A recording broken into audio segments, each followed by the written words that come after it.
Parábolas de Jesus, capítulo 8. O maior tesouro.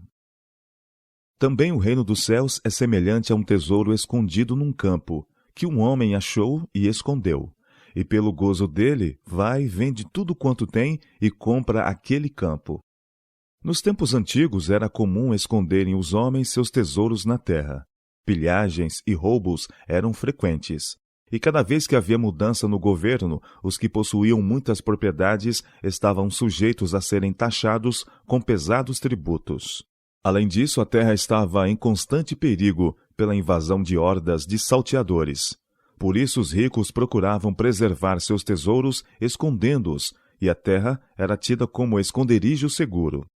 Mas o local era muitas vezes esquecido. A morte podia chamar o possuidor, e prisão ou desterro podiam separá-lo de suas riquezas, e o tesouro, para cuja conservação tomara tais preocupações, ficava para o feliz descobridor. No tempo de Cristo, não era invulgar descobrirem-se em terras abandonadas moedas velhas e ornamentos de ouro e prata. Um homem arrenda um terreno para o cultivar, e lavrando os bois o solo, é desenterrado um tesouro oculto. Descobrindo o homem esse tesouro, vê que uma fortuna está ao seu alcance. Repondo o ouro no esconderijo, volta para casa, vende tudo quanto tem para adquirir o campo que encerra o tesouro. Sua família e vizinhos pensam que está agindo como um insensato. Contemplando o campo, não vê valor algum na terra abandonada. Mas o homem sabe o que faz, e quando o campo lhe pertence, investiga cada porção do mesmo, para achar o tesouro de que se apossou. Esta parábola ilustra o valor do tesouro celestial e os esforços que devem ser feitos para assegurá-lo. O descobridor do tesouro no campo estava disposto a privar-se de tudo quanto possuía, disposto a empenhar-se em trabalho árduo para alcançar as riquezas encobertas. Assim também o descobridor do tesouro celestial não terá nenhum trabalho por demasiado grande, nem sacrifício algum por demasiado custoso para obter os tesouros da verdade.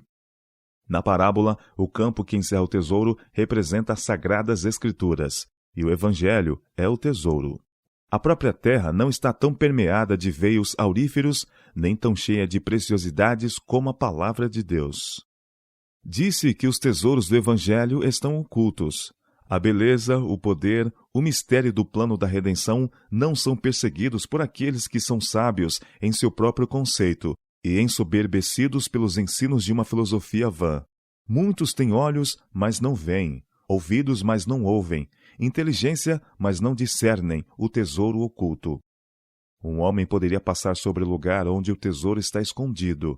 Grandemente necessitado, poderia sentar-se e descansar ao pé de uma árvore sem saber das riquezas ocultas sob suas raízes. Assim era com os judeus. Como tesouro áureo, a verdade foi confiada aos hebreus. A dispensação judaica, trazendo o sinete do céu, fora instituída por Cristo mesmo. As grandes verdades da salvação eram veladas por tipos e símbolos. Contudo, quando Cristo veio, os judeus não reconheceram aquele a quem apontavam todos estes símbolos. Tinham em mãos a palavra de Deus. Mas as tradições transmitidas de geração a geração e as interpretações humanas das Escrituras lhes ocultavam a verdade tal como é em Jesus. Perdeu-se a significação espiritual das Sagradas Escrituras. O tesouro de todo o conhecimento foi-lhes descerrado, mas não o sabiam. Deus não encobre sua verdade aos homens. Por seu próprio procedimento, escurecem-na eles mesmos. Cristo deu aos judeus prova abundante de que era o Messias, mas seus ensinamentos exigiam deles uma reforma radical da vida. Viram que, se recebessem a Cristo, precisariam renunciar às suas acariciadas máximas e tradições, suas práticas egoístas e ímpias. Aceitar a verdade eterna e imutável exigia sacrifício. Por isso não reconheciam a evidência mais concludente que Deus podia dar para afirmar a fé em Cristo. Professavam crer no Velho Testamento, contudo recusavam aceitar o testemunho nele contido concernente à vida e ao caráter de Cristo. Temiam deixar-se convencer para não serem convertidos e obrigados a renunciar às suas opiniões pré-concebidas. O tesouro do Evangelho, o caminho, a verdade e a vida, estava entre eles. Mas rejeitaram a maior dádiva que o céu lhes poderia outorgar. Até muitos dos principais creram nele, mas não o confessavam por causa dos fariseus, para não serem expulsos da sinagoga. João capítulo 12, verso 42. Estavam convictos, criam que Jesus era o Filho de Deus, mas confessá-lo não estava em harmonia com seus desejos ambiciosos. Não possuíam a fé que lhes asseguraria o tesouro celeste. Atentavam para os tesouros terrestres. E hoje os homens procuram ansiosamente tesouros terrenos, têm a mente imbuída de pensamentos egoístas e ambiciosos. Para ganharem riquezas, honra e poder, colocam as máximas, tradições e requisitos de homens acima dos de Deus. Para ele, os tesouros de sua palavra estão encobertos. O homem natural não compreende as coisas do Espírito de Deus, porque lhe parecem loucura, e não pode entendê-las, porque elas se discernem espiritualmente. 1 Coríntios capítulo 2, verso 14. Se ainda o nosso evangelho está encoberto, para os que se perdem está encoberto, nos quais o Deus deste século cegou os entendimentos dos incrédulos, para que lhes não resplandeça a luz do evangelho da glória de Cristo, que é a imagem de Deus. 2 Coríntios capítulo 4, verso 3 e 4. O Salvador viu que os homens estavam empenhados em adquirir riquezas e perdiam de vista as realidades eternas.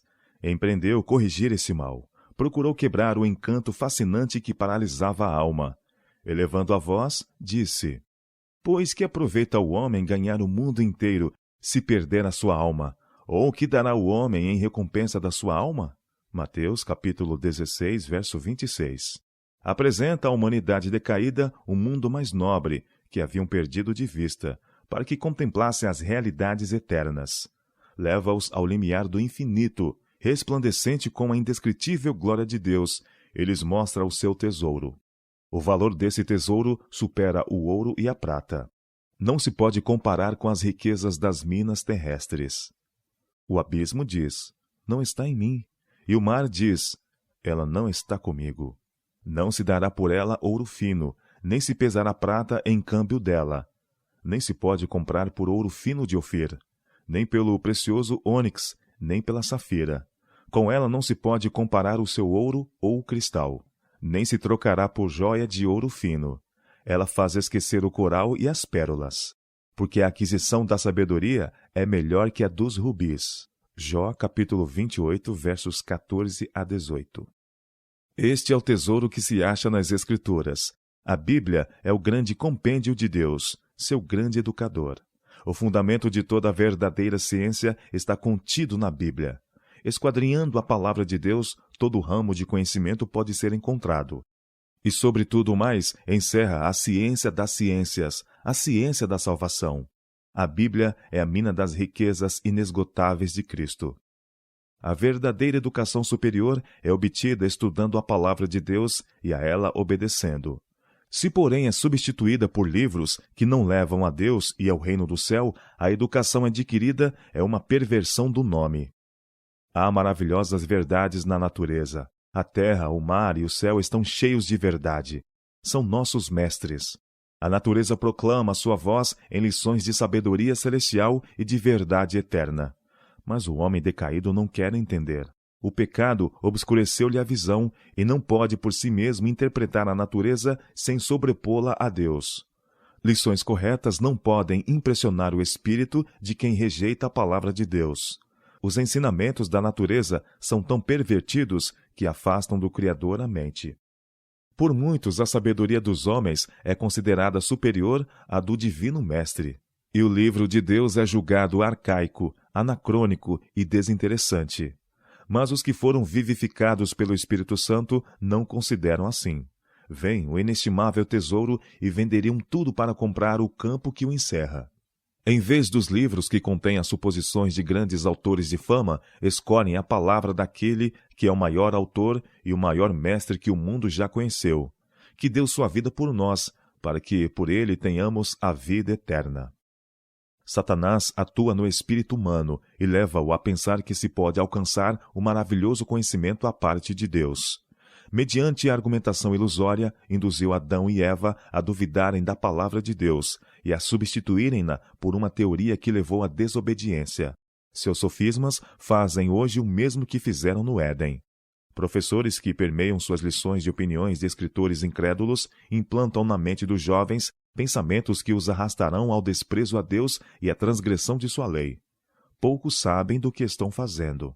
Mal reconhecem qual será a consequência de sua obra. Um estudante pode passar todos os graus da escola e colégios de hoje. Pode devotar todas as suas faculdades à aquisição de sabedoria. Mas, se não tiver o conhecimento de Deus, se não obedecer às leis que lhe regem o ser, aniquilar-se-á a si próprio. Por hábitos errôneos, perde o respeito próprio. Perde o domínio de si mesmo. Não pode ajuizar corretamente das coisas que mais intimamente com ele se relacionam. É negligente e desarrazoado no trato da inteligência e do corpo. Pela prática de hábitos incorretos, torna-se um náufrago. Não pode ter felicidade, pois sua negligência de cultivar princípios sãos e puros sujeita-o ao domínio de costumes que destroem a paz. Os anos de estudo exaustivo ficam perdidos, porque se arruinou a si próprio. Abusou de suas forças físicas e mentais, e o templo do corpo é uma ruína. Está aniquilado para esta vida e para a vindoura. Pensou alcançar um tesouro pela aquisição de conhecimentos terrenos. Pondo, porém, de parte a Bíblia, sacrificou um tesouro digno de tudo mais. A palavra de Deus deve ser nosso estudo. Devemos instruir nossos filhos nas verdades nela encontradas. É um repositório inesgotável. Mas os homens deixam de achar esse tesouro, porque não o procuram até adquiri-lo. Muitos se contentam com uma suposição concernente à verdade. Dão-se por satisfeitos com uma investigação superficial, supondo ter tudo o que é essencial. Tomam o veredicto de outros pela verdade, sendo negligentes demais para empenhar-se em sincero e diligente labor, representado na palavra como escavar em busca do tesouro oculto. As invenções de homens, porém, não são somente indignas de confiança, como perigosas, porque colocam o homem onde Deus deveria estar. Põe os ditos de homens onde deveria estar um assim diz o Senhor. Cristo é a verdade. Suas palavras são verdade, e têm significação mais profunda do que superficialmente aparentam. Todos os ditos de Cristo têm um valor superior à sua aparência despretensiosa. Mentes vivificadas pelo Espírito Santo discernirão a preciosidade desses ditos. Discernirão as preciosas gemas da verdade, embora sejam tesouros encobertos. Teorias e especulações humanas jamais hão de conduzir à compreensão da palavra de Deus. Os que julgam entender de filosofia consideram suas interpretações necessárias para descerrar o tesouro do conhecimento e impedir que penetrem heresias na igreja. Mas foram justamente estas explanações que introduziram as falsas teorias e heresias. Os homens têm feito esforços desesperados para explicar textos considerados obscuros, mas muitas vezes seus esforços têm obscurecido ainda mais o que tentavam esclarecer.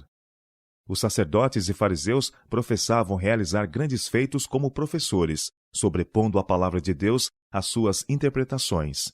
Porém, Cristo deles disse: Porventura não errais vós em razão de não saberdes as Escrituras nem o poder de Deus? Marcos capítulo 12, verso 24. Culpava-os de ensinar doutrinas que são mandamentos de homens. Marcos capítulo 7, verso 7. Embora fossem os instrutores dos oráculos divinos, embora se supusesse que compreendiam sua palavra, não eram obradores da mesma. Satanás cegara-lhes os olhos para não verem sua verdadeira significação. Esta é a obra de muitos em nosso tempo. Muitas igrejas são culpadas deste pecado. Há o perigo, e grande, de os conceituados sábios de hoje repetirem a experiência dos mestres judeus. Interpretam falsamente os oráculos divinos, e almas são confundidas e envoltas em trevas, em consequência de uma concepção errônea da verdade divina. As Escrituras não necessitam ser lidas à basta luz da tradição ou especulação humanas. Podemos tão bem atear luz ao sol com um facho, como explicar as Escrituras por tradições ou fantasias humanas. A santa palavra de Deus não necessita do lusco-fusco dos archotes terrenos para tornar distintos os seus esplendores.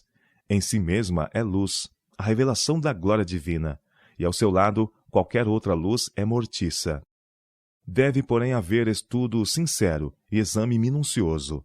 Percepções vivas e claras da verdade jamais serão a recompensa da indolência. Sem paciente, fervoroso e constante esforço, não se pode conseguir ventura terrena. Para que os homens alcancem bom êxito nos negócios, precisam ter determinação e fé para esperar os resultados. E não podemos esperar obter conhecimento espiritual sem esforço veemente. Os que desejam achar os tesouros da verdade precisam cavar em busca deles como faz o mineiro em busca do tesouro oculto na terra. Não adiantará um trabalho de coração dobre e indiferente. É essencial tanto a velhos como a jovens não somente ler a palavra de Deus, como também estudá-la com fervor sincero, oração e investigação da verdade como se buscassem um tesouro escondido. Os que assim procederem serão recompensados, pois Cristo avivará o entendimento. Nossa salvação depende do conhecimento da verdade contida nas Escrituras. Deus quer que o possuamos. Examinai a preciosa Bíblia com coração faminto. Sondai a palavra de Deus, como o mineiro sonda a terra para descobrir veios auríferos. Jamais deis por acabada a investigação, enquanto não tiverdes determinado a vossa relação para com Deus e sua vontade concernente a vós. Cristo declarou: Tudo quanto pedirdes em meu nome, eu farei, para que o Pai seja glorificado no Filho. Se pedirdes alguma coisa em meu nome, eu farei. João capítulo 14, versos 13 e 14. Homens piedosos e de tanto talento vislumbram as realidades eternas. Porém, muitas vezes deixam de compreendê-las porque as coisas visíveis eclipsam a glória do invisível. Aquele que quiser procurar o tesouro oculto com bom êxito precisa alçar-se a prossecções mais elevadas que as coisas deste mundo. Suas afeições e todas as suas capacidades precisam ser consagradas à pesquisa. A desobediência tem cerrado a porta a uma grande soma de conhecimentos que podiam ser obtidos das Escrituras. Compreensão significa obediência aos mandamentos de Deus. As Escrituras não devem ser adaptadas ao preconceito e desconfiança dos homens. Somente podem entendê-las aqueles que humildemente procuram o conhecimento da verdade para poder obedecer-lhe. Pergunta: que preciso fazer para ser salvo? Você deve depor à porta da investigação as opiniões preconcebidas, as ideias herdadas e cultivadas. Se você examina as Escrituras para justificar suas próprias opiniões, nunca alcançará a verdade. Investigue para aprender o que o Senhor diz. Se lhe vier a convicção ao investigar, se vir que suas opiniões acariciadas não estão em harmonia com a verdade, não mal interprete a verdade para acomodá-la à sua própria crença. Antes, aceite a luz concedida. Abra a mente e o coração para que possa contemplar as maravilhas da palavra de Deus. A fé em Cristo como Redentor do mundo exige o reconhecimento de uma inteligência esclarecida, dirigida por um coração que pode discernir e avaliar o tesouro celestial. Essa fé é inseparável do arrependimento e transformação do caráter. Ter fé significa achar e aceitar o tesouro do Evangelho com todos os deveres que o mesmo impõe. Aquele que não nascer de novo não pode ver o reino de Deus. João capítulo 3, verso 3. Conjeturará e imaginará, mas sem os olhos da fé não pode ver o tesouro. Cristo deu a sua vida para nos assegurar esse tesouro inestimável. Porém, sem regeneração pela fé em seu sangue, não há remissão de pecados, nem tesouro algum para a alma moribunda. Necessitamos da iluminação do Espírito Santo para discernir as verdades da palavra de Deus. As coisas aprazíveis do mundo natural não são vistas sem que o sol, dissipando as trevas, as inunde de luz. Assim, as preciosidades da palavra de Deus não são apreciadas sem serem reveladas pelos brilhantes raios do sol da justiça. O Espírito Santo, enviado do céu, pela benevolência do infinito amor, toma as coisas de Deus e as revela a toda alma que tem fé implícita em Cristo. Por seu poder, as verdades vitais das quais depende a salvação da alma são impressas na mente, e o caminho da vida torna-se tão claro que ninguém precisa transviar-se.